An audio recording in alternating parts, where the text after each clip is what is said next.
आता अविवेक कुमारत्वा मुकले, जया विरक्तीचे पाणिग्रहण जाहले, मग उपासन जिही आनिले योगाग्नीचे।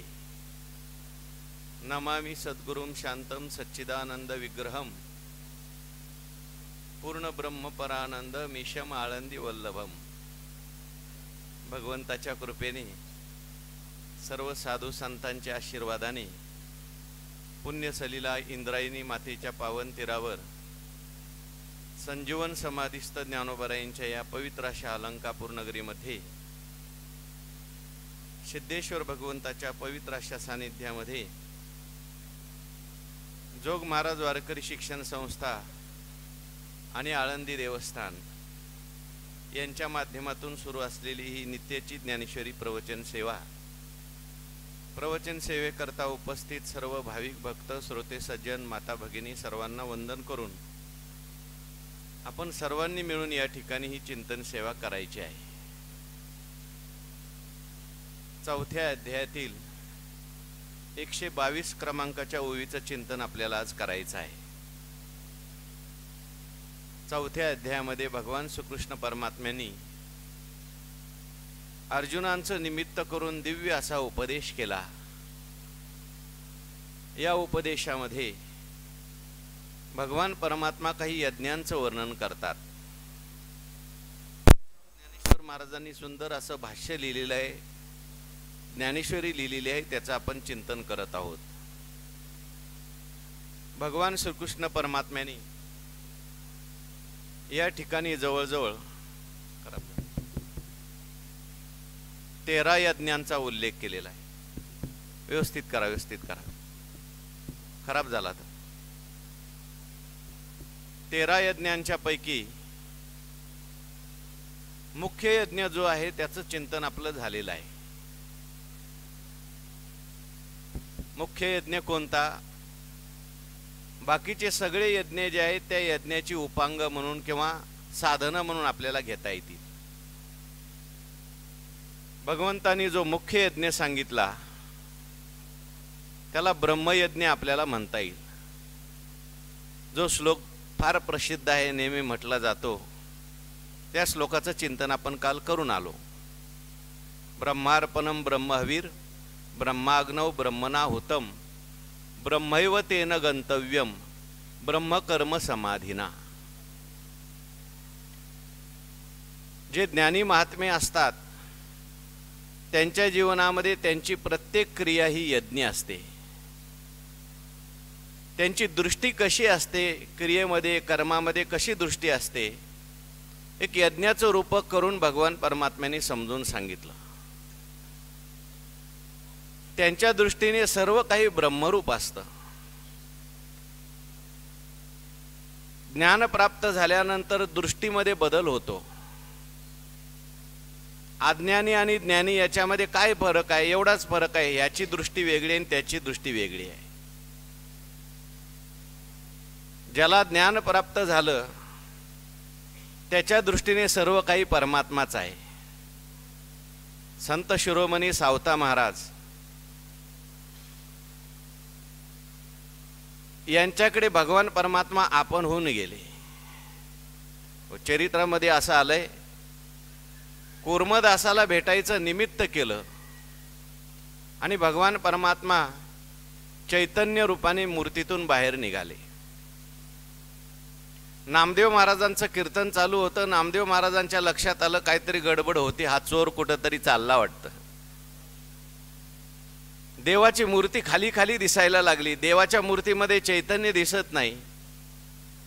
नामदेव महाराजांच्या लक्षात आलं, नामदेव महाराजांनी अर्ध्यामध्येच कीर्तन संपवलं आणि नामदेव महाराज देवाच्या मागे जायला लागले। गेल्यानंतर ज्ञानेश्वर महाराज त्यांच्या मागे गेले। भगवान परमात्मा चालले होते कूर्मदासांना भेटायला, परंतु जात असताना सावता महाराजांच्या माळ्यामध्ये गेले। सावता महाराज आपले भजनामध्ये तल्लीन झालेले होते, नामस्मरण करत होते। कांदा मुळा भाजी अवघी विठाबाई माझी। भगवान परमात्म्याने सावता महाराजांची अभंगवाणी ऐकली, सावता महाराजांची प्रतीती ऐकली, देवाला सुद्धा आश्चर्य वाटलं। भगवान परमात्मा म्हणायला लागले, सावता महाराज सगळी मंडळी मला भेटण्याकरता पंढरपूरला येतात, तुम्ही काय येत नाही? सावता महाराज म्हटले, उत्तर मगाशीच मी तुम्हाला सांगितलं, कांदा मुळा भाजी अवघी विठाबाई माझी, लसूण मिरची कोथिंबिरी अवघा झाला माझा हरी. ज्याला सर्व ठिकाणी परमात्म्याची प्रतीती येते त्याला स्वतंत्र परमार्थ करण्याची गरज नाही. किंबहुना परमात्माच आपण होऊन त्यांच्याकडे गेल्याशिवाय राहत नाही. परितयापाशी पांडवा मी हरपला गिवसावा, जेथ नाम घोष बरावा करती माझा. सावता महाराजांच्या दृष्टीने जो यज्ञ आहे त्यांची प्रत्येक क्रिया म्हणजे यज्ञ आहे. त्यांना सर्व ठिकाणी परमात्मा दर्शन होतंय, ब्रह्म दर्शन होतंय. ब्रह्म परमात्मा देव वेगळा नाही बरं का. ज्याला ब्रह्म म्हणतात, ब्रह्म शब्दाचा अर्थच आहे बृह धातू आहे, ब्रहनात ब्रह्म. जो व्यापक आहे त्याला ब्रह्म असं म्हटलेलं आहे. ज्याला देश परिच्छेद नाही, ज्याला काल परिच्छेद नाही, ज्याला वस्तू परिच्छेद नाही, ते ब्रह्म आहे. आणि असं ब्रह्म एकच आहे, तो म्हणजे परमात्मा आहे. म्हणून भक्ताची जी दृष्टी असते ती कशा प्रकारे असते भगवान परमात्मा सांगतात. त्याच्या दृष्टीने ब्रह्मार्पणम ब्रह्महवी ब्रह्माग्नव ब्रह्मणाहुतम ब्रह्मैव तेन गंतव्यम ब्रह्म कर्म समाधिना. श्लोकाचं चिंतन आपलं काल झालंय. तेव्हा अशा कशा प्रकारे त्याची सगळी दृष्टी ब्रह्मरूप झालेली असती. यज्ञातले सगळे अंग जे आहेत ते ब्रह्मरूप असतात, परमात्मरूप असतात. कसे असतात हे सगळं ज्ञानोबारायांनी काल आपल्याला सांगितलंय. परंतु तो या स्थितीला कसा गेला, एकदम अशी दृष्टी होणं सगळ्यांना सोपं नाही बरं का. सगळ्यामध्ये ब्रह्म दिसणं अवघड आहे. आपल्याला मूर्तीत सुद्धा देव दिसत नाही, माणसात देव दिसत नाही, मग जड वस्तूत देव दिसणं अवघड आहे. आपल्याला त्या ठिकाणी गुणदोष दिसतात. गुणदोषामुळेच रागद्वेष निर्माण होतात आणि रागद्वेषामुळे सगळी सुखदुःख निर्माण होतात. म्हणून सुखदुःख जावी असं वाटत असेल तर आपल्याला गुणदोष दिसले नाही पाहिजेत, रागद्वेष झाला नाही पाहिजे. रागद्वेष झाला नाही पाहिजे, गुणदोष नाही दिसला पाहिजे. आणि गुणदोष न दिसावा याच्याकरता भेद गेला पाहिजे आणि भेद जावा याच्याकरता अभेद दर्शन झालं पाहिजे. सर्वत्र परमात्मा आहे अशी दृष्टी आपल्याला प्राप्त झाली पाहिजे. पण ती दृष्टी लगेच होत नाही. मग त्याच्याकरता हा झाला मुख्य यज्ञ. ही वस्तुस्थिती आहे. हे अभ्यासाने प्राप्त केलेली स्थिती नाही. हे परमात्म्याचं वर्णन केलं. परंतु त्या ठिकाणी जायचं असेल तर काही साधना करावी लागेल,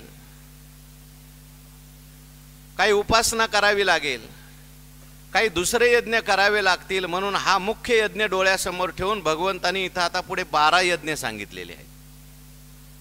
ज्ञानोबारायांनी त्याचा उपक्रम करत असताना, अवतरण लिहित असताना एक सुंदर ओवी लिहिलेली आहे. त्या ओवीचं चिंतन आज आपल्याला करायचं आहे. आता अविवेक कुमारत्वा मुकले, जया विरक्तीचे पाणिग्रहण जाहले, मग उपासन जिही आणिले योगाग्नीचे. आता शब्द आहे. हा आता शब्द अनंतरीय वाचक या ठिकाणी आलेला आहे. आता शब्द अनेक अर्थाचा येत असतो. आपण चिंतन त्याचं मागे केलंय. आता विश्वात्मके देवेच्या वेळेस एखादा जुना विषय संपला आणि आता नवीन विषय सांगायचा आहे. आता सांगत असताना जुना विषय संपलाय म्हणजे ब्रह्मयज्ञ सांगितलाय. पण हा ब्रह्मयज्ञ ज्याला प्राप्त करून घ्यायचा आहे, ती स्थिती ज्याला प्राप्त करून घ्यायची, त्याला काहीतरी साधन केलं पाहिजे, त्याला अधिकार प्राप्त घेतला पाहिजे, उपासना केली पाहिजे. म्हणून आता कोणाला ती स्थिती प्राप्त होईल, कोणाला तो ब्रह्मयज्ञ प्राप्त होईल, त्याच्याकरता ज्ञानोबाराय सांगतात आता अविवेक कुमारत्वा मुकले. अविवेक कुमारत्व जे आहे, कुमारत्वाला इथे ज्ञानोबारायांनी एक उपमा दिलेली आहे. यज्ञ जर करायचा असेल, आपल्याकडे अग्नीची सेवा करायची असेल, उपासना करायची असेल, तर गृहस्थाश्रमी त्याचा अधिकारी सांगितलेला आहे. जो गृहस्थाश्रमी झालेला नाही त्याला अग्नीची सेवा सांगितलेली नाही. तो ब्रह्मचारी आहे, जो संन्यासी आहे, त्याने भिक्षा मागून आपली उपजीविका केली तरी चालते.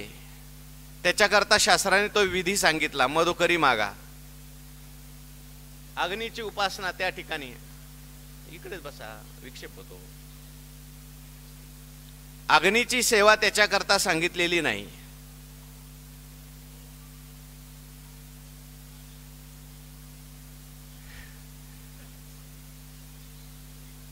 यज्ञच आहे हा एक. दुसऱ्याला त्रास झाला तरी चालेल, विक्षेप झाला तरी, पण मला ऐकायला मिळालं पाहिजे, काय हरकत नाही. प्रेम आहे ते ऐकण्याविषयी. अग्नीची सेवा जी असते ती गृहस्थाश्रमी लोकांना सांगितलेली आहे. अग्निमुखी हवन न करील देवता पूजन, प्राप्त वेळे भोजन ब्राह्मणांचे. हे कोणाकरता सांगितलंय? षटकर्म सांगितली. ही षटकर्म सांगितली ती गृहस्थाश्रमी द्विजाकरता सांगितलेली आहेत.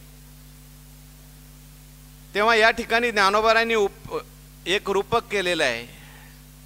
जो कुमार आहे त्या कुमाराला अग्नीची सेवा करता येत नाही, मग तो कुमारत्व त्याचं गेलं आणि मग तो गृहस्थाश्रमी झाला. गृहस्थाश्रमी झाला म्हणजे काय? त्याचं लग्न झालं, पाणीग्रहण झालं. आणि मग पाणीग्रहण झाल्यानंतर त्याला शास्त्र सांगतं, बाबा तुझ्या घरातला जो अग्नी आहे त्या अग्नीची तू सेवा कर. कारण 5 प्रकारचे यज्ञ सांगितले गृहस्थाश्रमी लोकांना. 5 प्रकारच्या हिंसा घरामध्ये होतात. पंचसुना, आपण त्याचा 3ऱ्या अध्यायात विचार केला आहे. त्या काढण्यामध्ये, झाडण्यामध्ये, कुटण्यामध्ये ज्या काही हिंसा होतात त्याच्या हिंसेतून निवृत्त होण्याकरता 5 यज्ञ सांगितले. पण तो कोण करतो? जो गृहस्थाश्रमी आहे तो. म्हणजे कुमारत्व गेलं, गृहस्थाश्रमात आला. गृहस्थाश्रमात आल्यानंतर त्याचं लग्न झालं, पाणीग्रहण झालं आणि मग त्याने अग्नीची उपासना करायला सुरुवात केली. पण ज्ञानेश्वर महाराज म्हणतात, या ठिकाणचा अग्नी कोणता? या ठिकाणचा तो गृहस्थ कोणता? हा गृहस्थ वेगळा आहे. ज्ञानेश्वर महाराज म्हणतात, निवृत्ती गार्हस्थ्य मांडिली आहे, निष्काम आपत्य प्रसवत जाये. तृप्ती भुकेली काय करू माये, जीवनी जीवन कैसे ताने जत आहे. आमच्या निवृत्तीनाथ महाराजांनी सुद्धा ज्ञानेश्वर महाराज म्हणतात गृहस्थाश्रम मांडलाय. कोणी म्हणेल, अहो निवृत्तीनाथ महाराज निवृत्ती जया नाव निवृत्ती जया बरव, निवृत्तीची राणी व निवृत्तीची, अशा अधिकाराचे निवृत्तीनाथ महाराज आहेत, जे कधी प्रवृत्तीच आले नाहीत म्हणून त्यांना निवृत्तीत म्हणायचं. मग अशा ज्ञानेश्वर महाराज, निवृत्तीनाथ महाराजांनी, ज्ञानेश्वर महाराज म्हणतात गृहस्थाश्रम मांडला, निवृत्ती गार्हस्थ मांडलेली आहे. पण आपत्य कोणतं झालं? मुलं कोणती झाली? म्हटले निष्काम आपत्य प्रसवत जाय. माझ्यासारखं निष्काम आपत्य प्रसवले, निर्माण केलं, हेच निवृत्तीनाथ महाराजांचा गृहस्थाश्रम आहे.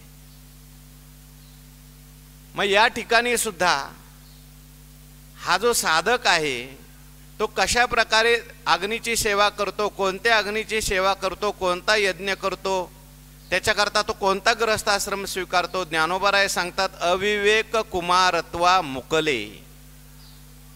कुमारत्व कोणतं आहे? अविवेक हेच कुमारत्व आहे. म्हणजे जोपर्यंत अविवेक त्याच्या ठिकाणी आहे तोपर्यंत तो कुमार आहे, बालक आहे. ज्याला हा ब्रह्मरूपी अग्नी याचं सेवन करायचंय त्याचं हे कुमारत्व गेलं पाहिजे.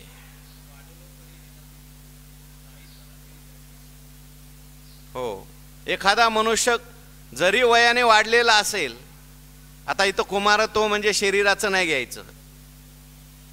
शरीराने एखादा खूप वयस्कर असेल, 70 वर्षाचा, 80 वर्षाचा, 60 वर्षाचा, पण त्याला जर विवेक नसेल तर तो अजून बालकच आहे. ज्ञानोबाराय तुकोबाराय म्हणतात, वयाच्या प्रबोधे विचार ज्या नाही समान तो देही बाळकाशी.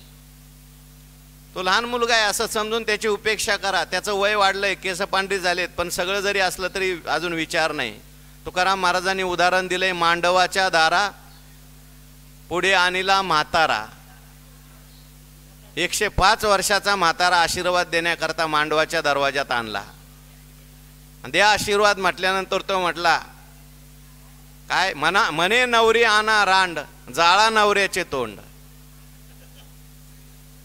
आता त्या म्हाताऱ्याला अन्न म्हातारा म्हणता येईल का, प्रौढ म्हणता येईल का? नाही, तो बाल आहे, कारण त्याचा विवेक अजून जागृत झालेला नाही. खरं प्रौढत्व माणसाच्या जीवनात कधी आहे? लहान मुलगा असेल पण त्याचा विवेक जर जागृत झाला असेल तर तो प्रौढ आहे. विवेक म्हणजे आता हा विवेक नित्य वस्तू विवेक घ्या, सामान्य विवेक घेऊ नका. पैसे कसे कमवायचे, याची टोपी त्याच्या डोक्यावर कशी घालायची, हा विवेक जो आहे हा संसारातला विवेक आहे. नित्य काय आहे, अनित्य काय आहे, हो सदा विचारे तस्मात जगत जीव परात्मना. जीव भाव जगत भाव बाधे, स्वात्मैव विशिष्यते. क्षणोक्षणा हाची करावा विचार, तरावया पार भवसिंधू. नाशिवंत देह जाणार सकळ, आयुष्य खातो काळ सावधान. हा विवेक आहे. म्हणून असा विवेक ज्याच्या जीवनामध्ये निर्माण झाला त्याचं कुमारत्व संपलं, तो प्रौढ झाला. तो लहान असू द्या, स्त्री असू द्या, पुरुष असू द्या, गरीब असू द्या, कोणी असू द्या. म्हणून ज्ञानोबाराय म्हणतात, आता हा जो साधक आहे याच्या जीवनामध्ये अविवेक कुमारत्वा मुकले, अधिकारी झाले. आता आला सद्वासनेची, या तो पहाडावर आला आता सद्वासनेच्या. विषयाची मोठ झाडी, माझी काम क्रोधाची साकडी. चुकावून आला पाडी पुढे, मग साधू संगे सुबटा. उजू सत्कर्माचे वाटा, अप्रवृत्तीचा आवाटा डावलोनी. तो आला आता अविवेक कुमारत्वा मुकले. आणि मग त्याच्यामुळं काय झालं, जया विरक्तीचे पाणी ग्रहण जाहले. त्याचं कुमारत्व संपलं, आता तो ग्रहस्थ होणार आहे. त्याला अग्नीची सेवा करायची, पण कोणता ग्रहस्थ येतो? त्या ठिकाणी ज्ञानोबाराय सांगतात, जया विरक्तीचे पाणी ग्रहण झाले. त्याचं लग्न लागलं, पण कोणाबरोबर लागलं? विरक्ती बरोबर लागलं. हो, तुकाराम महाराज म्हणतात, आम्ही सुद्धा लग्न केलं. तुका म्हणे मुक्ती परिनिली नोवरी, आता दिवस चारी खेळी मिळी. साधू संतांचं सुद्धा लग्न झालं, शुकाचार्यांचं सुद्धा लग्न झालं, परंतु विरक्ती बरोबर झालं.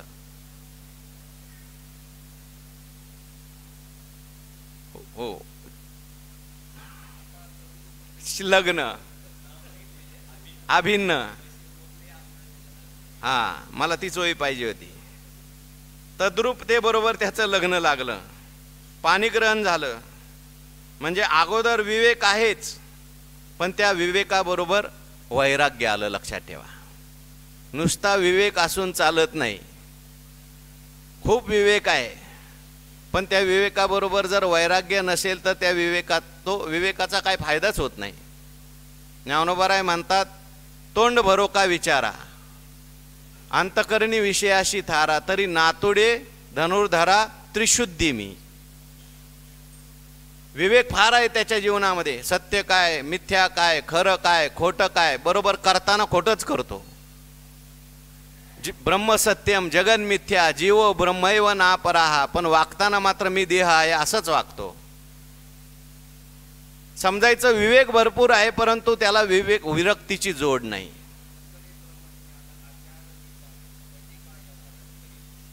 लटिका व्यवहार करीत असे.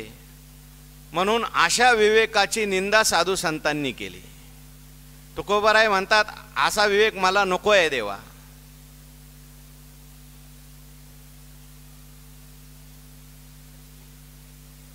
त्या ठिकाणी मीच देवा ऐसे सांगत असे लोका, विषयाच्या सुखा टोकोनिया.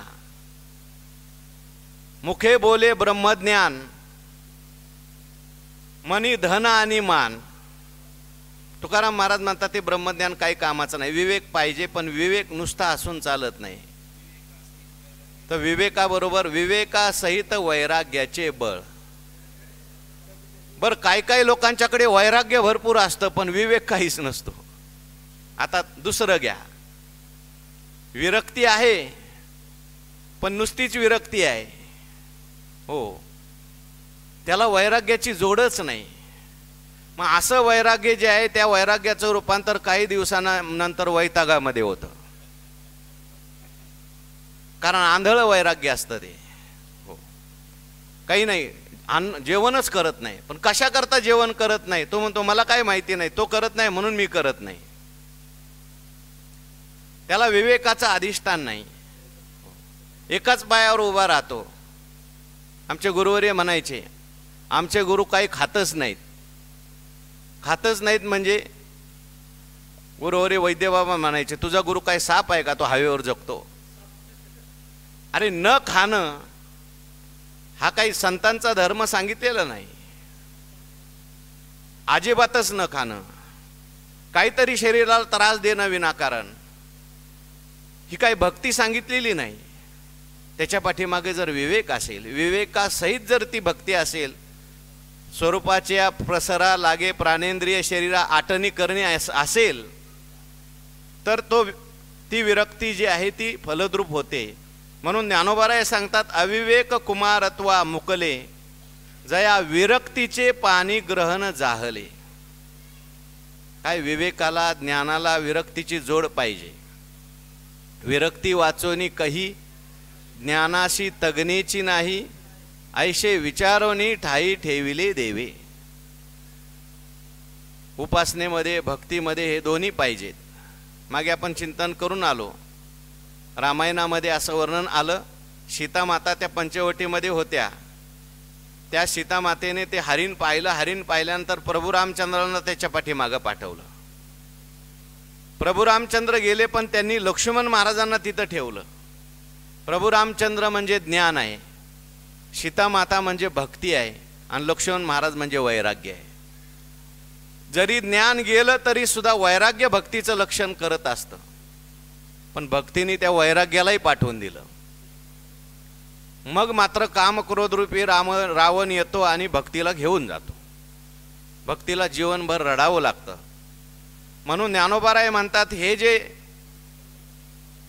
अग्निहोत्री लोक आहेत, साधक आहेत, यांचा यज्ञ कसा चालतो, यांच्या जीवनामध्ये अविवेक संपला, यांचं पाणीग्रहण झालं विरक्ती बरोबर, म्हणजे वैराग्य आलं यांच्या जीवनामध्ये. आणि हे वैराग्य म्हणजे विवेकासहित वैराग्य आहे. तैसे संसारा या समजता जाणी जे जे अनित्यता वैराग्य दवडता पाठी लागे, असं वैराग्य आहे, जाणून आलेलं वैराग्य आहे.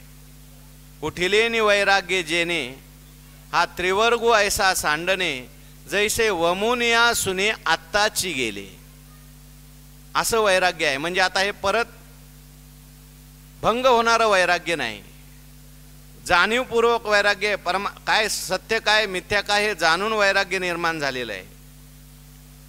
म्हणून ज्ञानोबाराय म्हणतात, जया विरक्तीचे पाणीग्रहण झाले, मग उपासन जिही आणले योगाग्नीचे. आणि मग यांनी काय केलं, विवेक आलाय, वैराग्य आलंय, विरक्ती आली, मग यांचा ग्रहस्थाश्रम सुरू झाला. आणि त्या ग्रहस्थाश्रमामध्ये उपासना सुरू झाली अग्नीची. पण कोणत्या अग्नीची उपासना सुरू झाली, योगाग्नीचे. योग हाच त्यांच्या जीवनातला काय आहे, अग्नी आहे. योग शब्दाचा अर्थ आहे युजिर योगे, युज समाधव, युज संयमने. संयमन करणं हा योग आहे.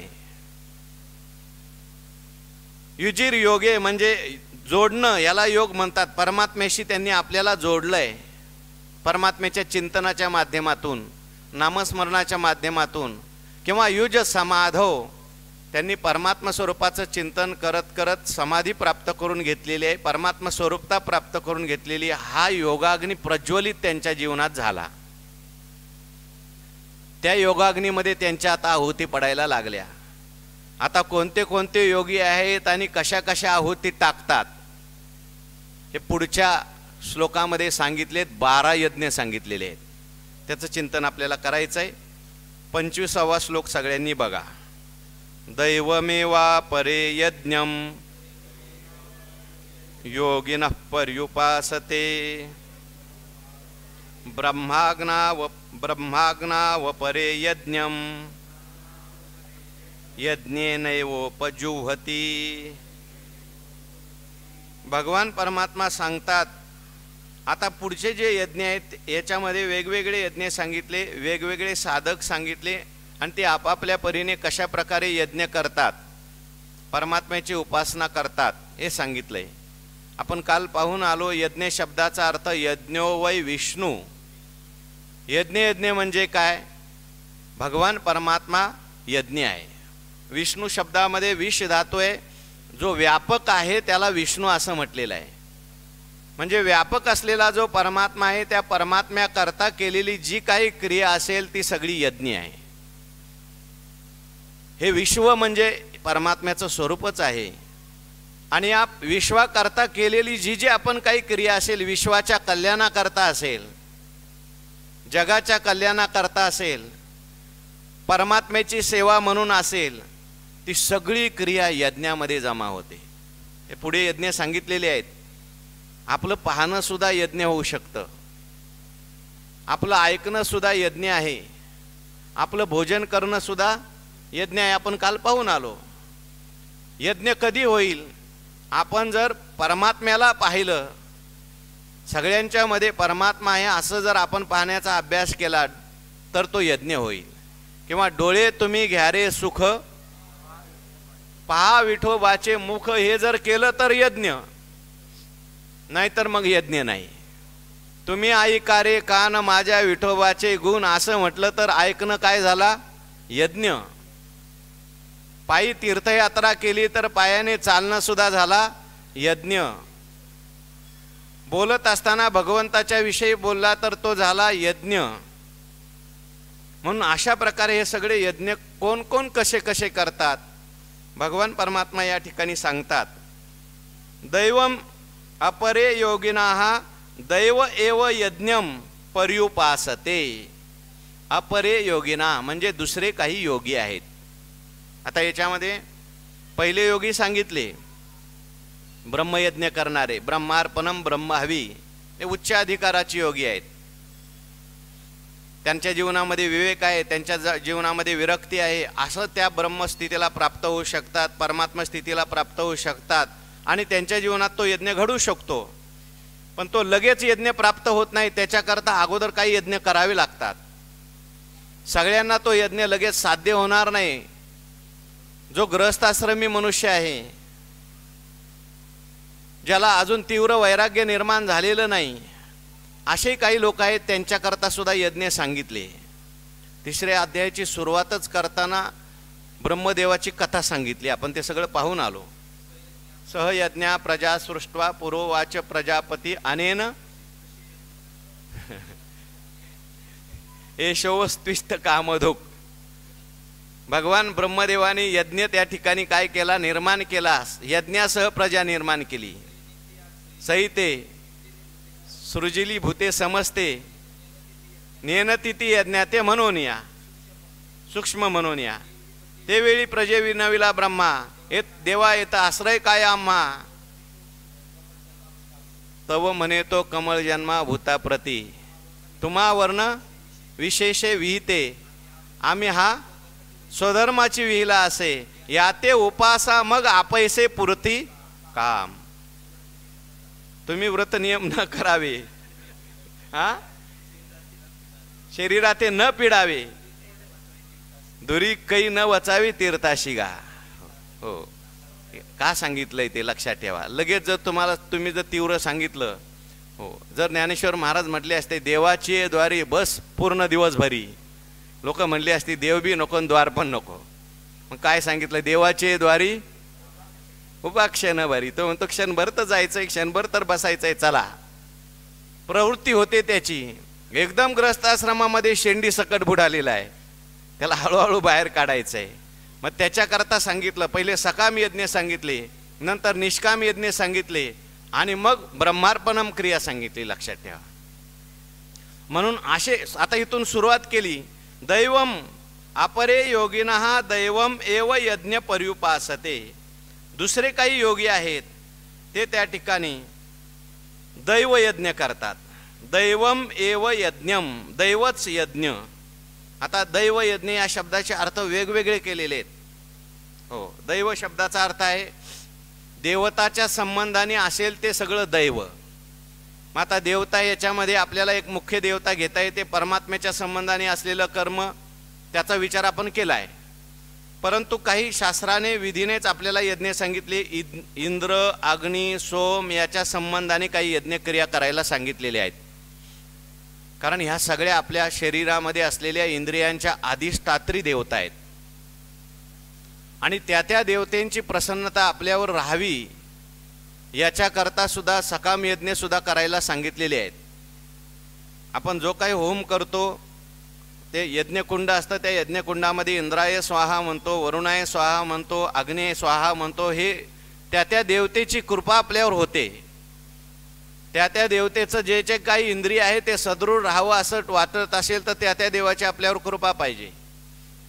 डोळे आहेत तर डोळ्याची देवता आहे सूर्य. सूर्याची उपासना आपल्याकडून घडली पाहिजे म्हणजे शेवटपर्यंत डोळे चांगले राहतात. कानाची देवता अश्विनी कुमार आहेत. प्रत्येक इंद्रियाची देवता वेगवेगळी आहे. पायाची देवता विष्णू सांगितलेली आहे.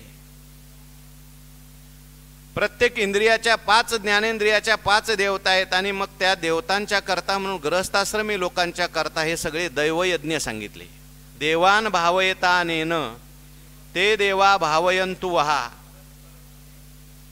श्रेय परम. हो, तुम्ही देवता ते यजाल, देव तुम्हा तुष्टतील, ऐशी परस्परे घडेल प्रीतिजेत. हां, मग तुम्ही जे करू म्हणाल ते अपैशे सिद्धी जाईल. मानसीचे देवता जे आहेत वाचा सिद्धी पावाल वगैरे सगळं सांगितलंय. त्या देवाची कृपा होते. त्याच्याकरता ग्रहस्थाश्रमामध्ये त्या देवाचं यजन सांगितलंय. म्हणून असे जे योगी असतात, दैवम अपरे योगिना दैवम एव यज्ञ पर्युपासते, म्हणजे चांगल्या बाजूने ते यज्ञ करतात. ज्ञानोबारायांनी याचा अर्थ देवता यज्ञ असा केलेला नाही, तो आपल्याला पाहायचा आहे. आपण मुद्दाम पहिला श्लोकातला अर्थ पाहतो आणि मग ज्ञानेश्वर महाराजांनी केलेला विशेष अर्थ आहे. ज्ञानपर ज्ञानेश्वर महाराजांनी अर्थ याचा सुद्धा केलेला आहे. त्याच्यानंतर पुढे सांगतात अपरे ब्रह्माग्नौ यज्ञेन एव यज्ञ उपजुव्हती. अपरे म्हणजे दुसरे काही योगी असतात ते काय करतात, ब्रह्मरूपी अग्नीमध्ये यज्ञानेच यज्ञाचं हवन करतात. ब्रह्मरूपी अग्नी आहे आणि याच्यात यज्ञाने यज्ञाचं हवन करतात. म्हणजे काय करतात, इथे यज्ञ शब्दाचा अर्थ आहे आत्मा आणि आत्म्याचं हवन ब्रह्मामध्ये करतात. म्हणजे आत्मा जो आहे हा ब्रह्मरूप मूळचा आहेच आहे, निरुपाधिक तो आहे, परंतु तो आत्मा झालेला आहे सोपाधिक, तो झालाय जीवात्मा. जीवात्म्याच्या मागे सगळे धर्म लागले. मी जन्मणार आहे, मी मरणार आहे, मी सुखी आहे, मी दुःखी आहे, हे सगळे धर्म आहेत. तेव्हा ते काय करतात, श्रीगुरूंच्याकडून उपदेश घेतात, परमात्म्याची कृपा संपादन करतात आणि सतत त्या ठिकाणी चिंतन करतात. चिंतन काय करतात, ते ध्यान करतात. याला शास्त्रामध्ये अहंग्रह ध्यान असं म्हटलेलं आहे. आत्माच ब्रह्मरूप आहे आणि ब्रह्मच आत्मा आहे. आत्मा हा असंग निर्विकार नित्यशुद्ध बुद्ध मुक्त आहे आणि तो आत्मा ब्रह्मरूप आहे असं चिंतन करणं. बुद्धिनिश्चये आत्मज्ञान ब्रह्मरूपी भावी आपण ब्रह्मनिष्ठा राखे पूर्ण तत्परायण अहर्निशी. ऐसे व्यापक ज्ञान भले जयाच्या हृदया घेवसित आले, तयाची समता दृष्टी बोले विशेषू काही. यांच्या जीवनामध्ये हा यज्ञ चालतो. आता तुम्ही म्हणाल हे आत्मा ब्रह्म हा तर विषय पहिल्या श्लोकामध्ये झालायच ना. तिथे जो झालेला आहे तो वस्तुस्थिती सांगितलेली आहे, ते ज्ञान सांगितलंय आणि इथे मात्र उपासना सांगितलेली आहे. सगळे एकदम ज्ञानाचे अधिकारी नसतात, एकदम उच्च अधिकारी आहे. त्याच्याकरता काना वचनाचे भेटी सरिसाची पै किरीटी वस्तू होऊन या उठी कौनियकू जो. ते ज्ञान जे आहे ती वस्तुस्थिती आहे, तिथे अभ्यास नाही, तिथे भावना नाही. ज्ञान सिद्ध आहे का साध्य आहे? सिद्ध आहे. ज्ञानाचा अभ्यास करायचा आहे का? जीव हा परमात्मा स्वरूप आहे, त्यामुळे त्याचा अभ्यास करावा लागत नाही. अभ्यास त्या वस्तूचा करावा लागतो जी आपल्यापासून भिन्न असते.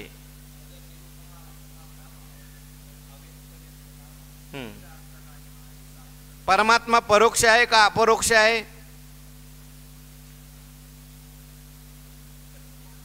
परमात्मा आपल्याला परोक्ष आहे का अपरोक्ष आहे? पहिलं परोक्ष कशाला म्हणतात आणि अपरोक्ष कशाला म्हणतात हे समजून घ्या. एखादा ग्रंथ या पेटीच्या पलीकडे ठेवलेला आहे, मला तो दिसत नाही, त्याला काय म्हणतात? परोक्ष म्हणतात बरं का. आणि तो ग्रंथ माझ्यासमोर आणून ठेवल्यानंतर माझ्या नेत्रेंद्रियाचा आणि त्याचा संबंध झाल्यानंतर हा ग्रंथ आहे असं ज्ञान मला होतं. या ज्ञानाला म्हणतात अपरोक्ष ज्ञान किंवा प्रत्यक्ष ज्ञान. बरोबर आहे का? चुकलं तर सांगा. प्रत्यक्ष ज्ञान त्याला म्हणतात. आता परमात्मा जो आहे, मी मागे आपण विषय झाला, काही गोष्टी परोक्ष असतात, काही गोष्टी प्रत्यक्ष असतात, काही अपरोक्ष असतात आणि काही साक्षात अपरोक्ष असतात. परोक्ष कोणत्या गोष्टी आहेत? स्वर्ग आहे, आपल्याला नित्य परोक्ष आहे. ईश्वर सुद्धा नित्य परोक्ष सांगितलेला आहे शास्त्रामध्ये. तेव्हा काय प्रत्यक्ष कशाला म्हणतात? ती गोष्ट आपल्या समोर येऊन, भगवान परमात्मा माझ्या समोर येऊन उभे राहिले, डोळ्याने मी परमात्म्याचं दर्शन केलं, झाले मला त्यांचं प्रत्यक्ष ज्ञान. सगुण दर्शन त्याला म्हणतात. काही गोष्टी ज्या असतात त्या अपरोक्ष असतात. उदाहरणार्थ आता मी जेवण केलं, माझी तृप्ती आहे, ती मला अपरोक्ष आहे, मलाच कळते, सगळ्यांना कळत नाही. मला काल स्वप्न पडलं ते मलाच कळतं, मला सुख झालं, मला दुःख झालं, ते मलाच कळतं, ते अपरोक्ष म्हटलंय. ते प्रत्यक्षच आहे, मानस प्रत्यक्ष म्हणतात त्याला. जरी इंद्रियाचा आणि संयोग न होता ते ज्ञान झालेलं असलं तरी. आणि कुठल्याही वृत्तीशिवाय जे नित्य अपरोक्ष आहे, नित्य ज्याचं ज्ञान आपल्याला होत आहे, किंबहुना सगळ्या ज्ञानाचं प्रकाशन ज्याच्यामुळे होतंय, जो स्वसंवेद्य आहे, जो कधी वेद्य होत नाही पण कधी परोक्ष होत नाही, असा जो परमात्मा आहे तो नित्य अपरोक्ष आहे. त्याला साक्षात अपरोक्ष असं म्हणतात. परमात्मा हा आपल्याला कसा आहे? साक्षात अपरोक्ष आहे. मग ध्यान जे असतं, स्मरण जे असतं, ते परोक्ष वस्तूचं करायचं असतं का अपरोक्ष वस्तूचं करायचं असतं? ध्यान जे असतं ते परोक्ष वस्तूचं करायचं असतं, अपरोक्ष वस्तूचं ध्यान नाही. म्हणून परमात्म्याचं ध्यान सांगितलेलं नाही, म्हणजे निर्गुण परमात्म्याचं बरं का. सगुण परमात्म्याचं ध्यान आहे, स्मरण आहे, हे सगळं आहे. फक्त तिकडचं इकडं आणू नका आणि इकडचं तिकडं नेऊ नका. निर्गुण परमात्म्याचं आहे, ध्यान करता येत नाही, कारण तो काय आहे? ध्यानाचाही प्रकाशक आहे. निर्गुण परमात्म्याचं स्मरण करता येत नाही, कारण स्मरणाचाही प्रकाशक तो आहे. स्मरण असेल, विस्मरण असेल, सगळ्याचा प्रकाशक तो आहे. मत्त स्मृती ज्ञान मपोहनंच असं म्हटलंय भगवंतानी. मला स्मरण झालं आणि मला विस्मरण झालं. विस्मरण झालं कोणामुळे झालं? मागे आपण सांगून आलो, ते गीता प्रेसमध्ये हनुमान प्रसाद भाई पोद्दारजी होते. एकदा देवाचं स्मरण त्यांना झालं नाही म्हणून रडायला लागले. रडत असताना भगवंताचं स्मरण मला होत नाही म्हणून ते एक साधू आले होते. त्यांना म्हटले काय करायचं, आज दिवस पूर्ण असाच गेला, देवाचं स्मरण झालं नाही. डोळ्यामध्ये पाणी आलेलं होतं. ते साधू जे होते ते पोचलेले साधू होते. म्हटले भाईजी तुम्ही रडता खरं, पण मला एक सांगा, तुम्ही काय म्हणता मला स्मरण झालं नाही, मला विस्मरण झालं. विस्मरण कोणामुळे झालं? विस्मरण कोणाची कृपा आहे? मला विस्मरण झालं हे कोणामुळे कळलं? मला विस्मरण झालं याचं ज्ञान कोणी करून दिलं? मला विस्मरण झालं याचं ज्ञान सुद्धा परमात्म्याने केलं. म्हणजे विस्मरणाच्या वेळेस सुद्धा तो परमात्मा माझ्या बरोबरच आहे. मग विस्मरण आहे का स्मरण आहे? खरं स्मरणच आहे. विस्मरण आहे असं जाणणं हे स्मरण आहे, पण हे उच्च कोटीच्या महात्म्यांची अवस्था आहे, लक्षात ठेवा. मी अमुक आहे ऐसी वस्तू स्फुरे अर्निशिते वस्तू गामी, पण ही अवस्था सगळ्यांना प्राप्त होत नाही. त्याच्याकरता बरंच काही करावं लागतं. हो, गुरुजी सांगत असतात परमात्मा हा साक्षात अपरोक्ष आहे, आपलं स्वरूप आहे त्याच्याकरता, त्याच्या प्राप्तीकरता काही करावं लागत नाही, हे कळण्याकरता जीव जाईपर्यंत करावं लागतं. कारण निश्चय होत नाही तसा, कारण अंतःकरण शुद्ध नाही, अंतःकरण स्थिर नाही. अंतःकरण शुद्ध झालं, अंतःकरण स्थिर झालं की मग काहीच प्रयत्न नाही, मग काना वचनाचे भेटी ती अवस्था होऊ शकते. म्हणून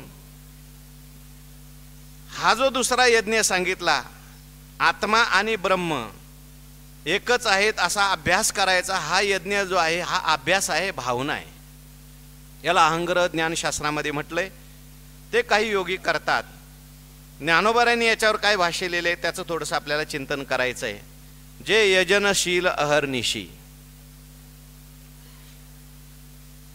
जी अविद्या हविली मनेशी, गुरुवाक्य हुताशी हवन केले. आता ज्ञानोबारांनी याच्यामध्ये दैवयज्ञाचा विचार आणलाय, पण थोडासा पुढं आणलाय, लगेच नाही आणला. म्हणून आपल्याला ही ओवी मागच्या ओवीच्या संबंधाने घेतली तरी चालेल थोडीशी. आता अविवेक कुमारत्वा मुकले, जया विरक्तीचे पाणी ग्रहण झाले. मग उपासना जिही आणले योगाग्नीचे, उपासना योगाग्नीची ते करायला लागले. ती योगाग्नीची उपासना कोणत्या योगाग्नीची करतात, कशी करतात ते ज्ञानोबारा या ठिकाणी सांगतात. जे यजनशील अहर्निशी. आता मागच्या ओळीच्या संबंधाने हे बघा, म्हणजे लवकर अर्थ लागतो. जे यजनशील अहर्निशी, अहर्निशी म्हणजे अह म्हणजे दिवस, निशी म्हणजे रात्र, रात्रंदिवस यांची उपासना चालू आहे.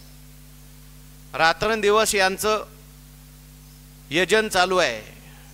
आता बाकीचा हा जो यज्ञ आपल्याला रात्रंदिवस करता येत नाही बरं का.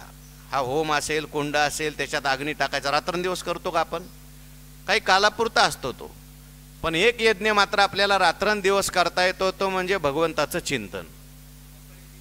नकळे दिवस की राती, अखंड लागलीशे ज्योती, आनंद लहरीची गती, वर्णमी किती तया सुका.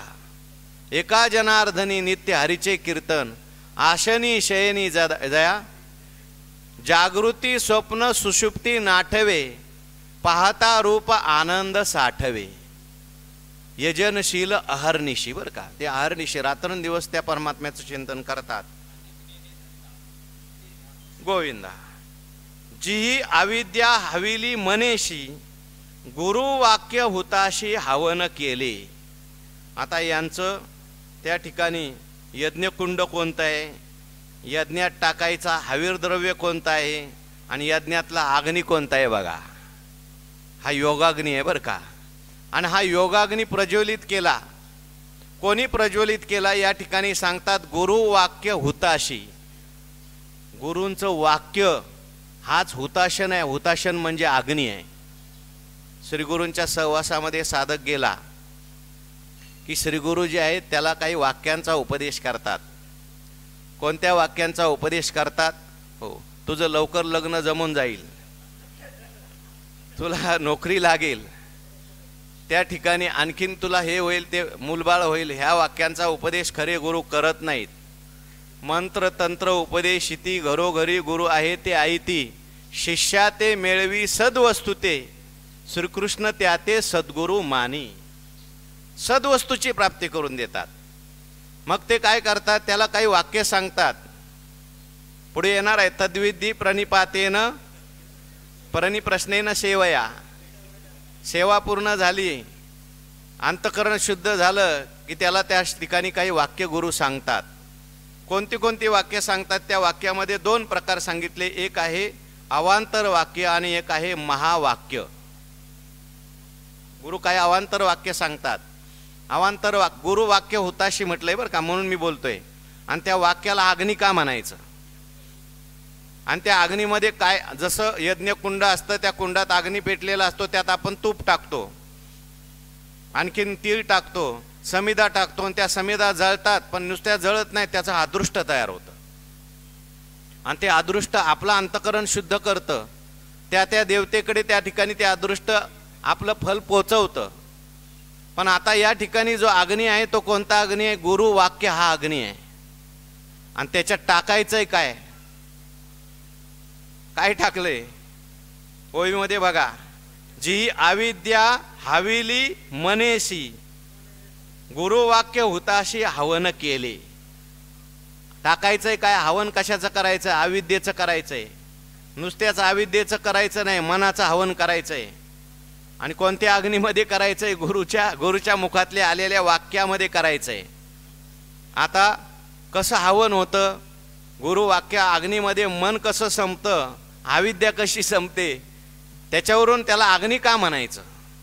जसं हा अग्नी सगळं खातो, तसं गुरुचं वाक्य सुद्धा आपल्या जीवनातली अविद्या खाऊन टाकतं, संपून टाकतं.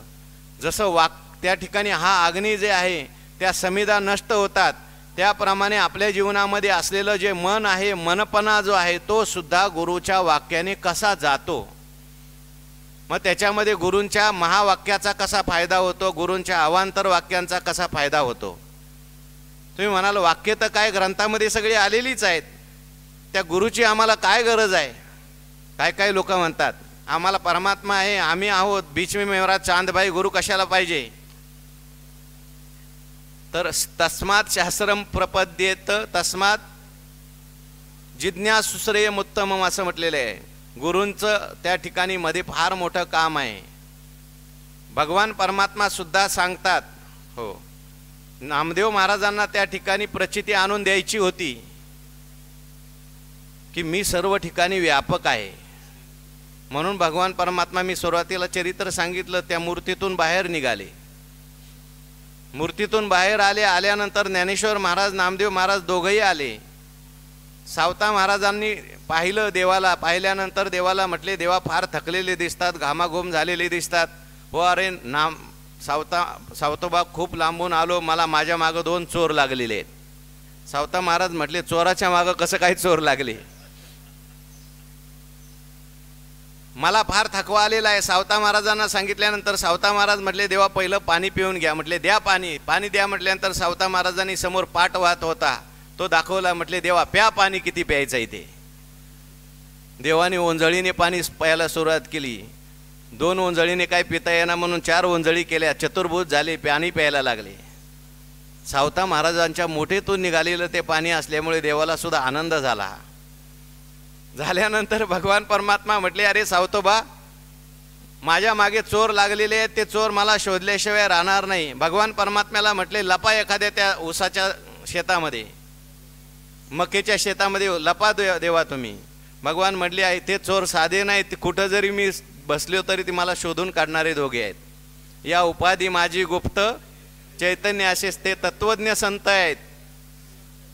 म्हणून दोघं आल्यानंतर कुठं लपायचं?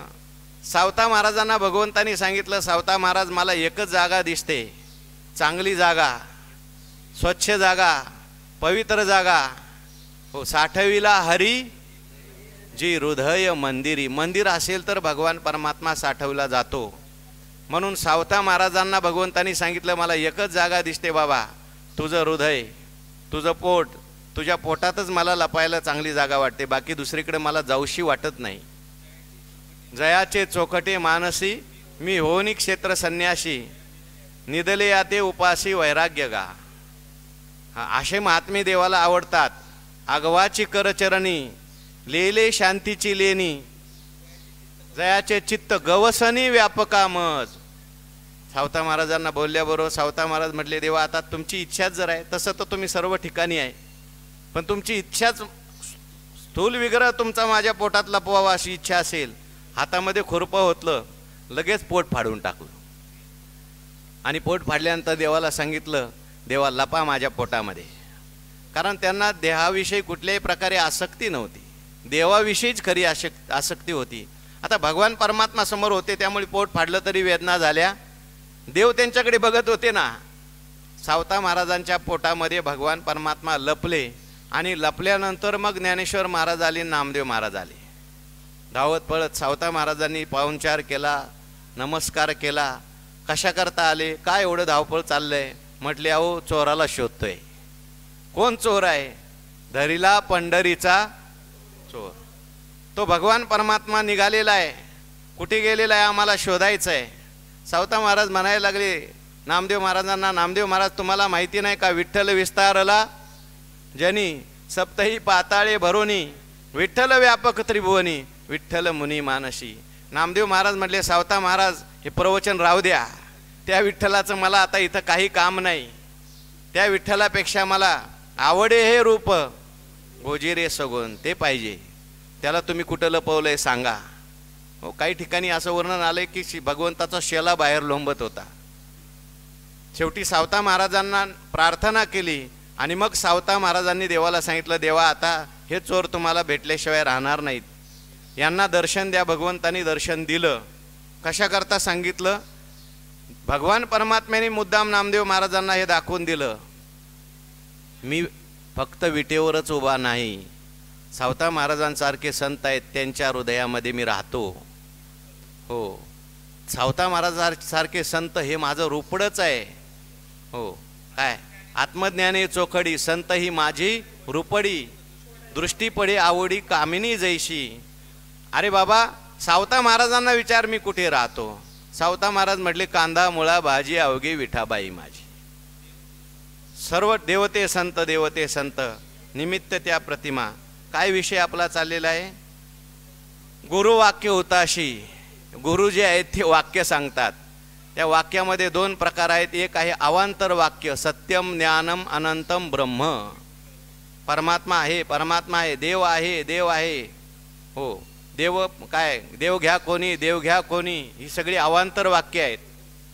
देव आहे सुकाळ देशी, हे अवांतर वाक्य आहे. देव पाहावं, देव पाहावं, उंच ठाई उभे राहावं, म्हणजे देव आहे, देव आहे असं जे सांगतात संत सांगतात ती त्यांची अवांतर वाक्य असतात. आणि अवांतर वाक्याने काय होत असतं? असत्वापादक आवरण जात असतं.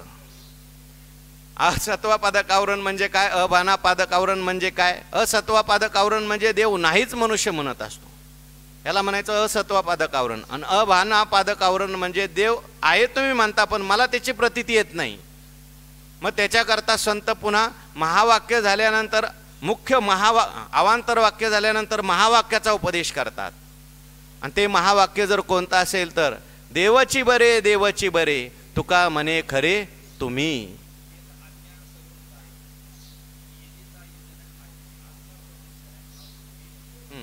महावाक्याचा विषय चाललाय. महावाक्य संत सांगतात. कोणतं महावाक्य असतं? हो, तुका म्हणे हातो सोये परब्रह्म, अमर हा अमर हा, खरे की पहा खोटे हे, न म्हणा देव देह माझा ऐसा, मग भरवसा कळेल. तो परमात्मा तुमचं स्वरूप आहे, त्या परमात्म्याला तुमच्यामध्ये तुम्ही शोधा, असं महावाक्य त्यांचं ऐकलं. वाक्य तर पुस्तकामध्ये सुद्धा असतं, पण त्यांच्या मुखातून जेव्हा येतं त्यावेळेस ते कृपेने युक्त वाक्य येत असतं, प्रेमाने युक्त वाक्य येत असतं. जशी गोळी जी आहे अशी मारली तर एखाद्याचा जीव घेणार नाही, पण बंदुकीतून आली तर जीव घेत असते. तसं श्रीगुरूंच्या मुखातून आलेली जी वाक्य असतात ती कृपेने युक्त असलेली वाक्य असतात. ती आल्याबरोबर काना वचनाची हो तत्वमयशी ऐशी वाणी, एक वेळ ऐकता कानी, अविद्या निद्रा गेली पळोनी, तक्षणी जागिन्नला.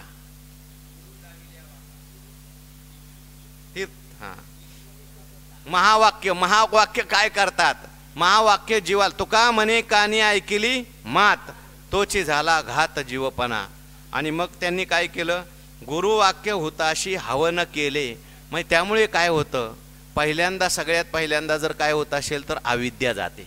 अविद्या निद्रा गेली पळोनी. गुरु सांगतात त्या ठिकाणी तू ब्रह्म आहेस, तू परमात्मा स्वरूप आहेस. आणि मग मी देह आहे, मी देह आहे असं म्हणणारा जो जीव आहे तो मी ब्रह्म आहे असं म्हणू लागतो. मी ब्रह्म आहे असं म्हटल्यानंतर मी देह आहे ही वृत्ती आपोआप निघून जाते. मी देह आहे ही वृत्ती निघून जाणं आणि मी ब्रह्म आहे ही वृत्ती निर्माण होणं, आणि पुन्हा ती वृत्तीसुद्धा अविद्येचंच कार्य आहे. पण देह आहे ही वृत्ती घालवण्याकरता ती उपयोगाला येते. आणि मग ती वृत्तीसुद्धा शांत होते आणि केवळ तो ब्रह्मरूप शिल्लक राहतो. त्यावेळेस त्याचं अविद्याही जाते आणि मनाचा जो मनपणा आहे तोही जातो. मन जे आहे ते बाधित होऊन जातं. जेत हे संसार चित्र उमटे, तो मनोरूप पट फाटे, सरोवर आटे मग मन हे राम झाले, मन हे राम झाले, प्रवृत्ती ग्रासोनी कैसे निवृत्तीशी आले. ते स्वलाभ लाभलेपणे मन मनपणा धरून येणे. आपुले नीज अशा प्रकारे स्थिती होते. आणखीन थोडासा याचा विचार करून पुढचे यज्ञ आपल्याला पाहायचे आहेत, त्याचा विचार आपण उद्याच्या प्रवचनामध्ये करू. पुंडली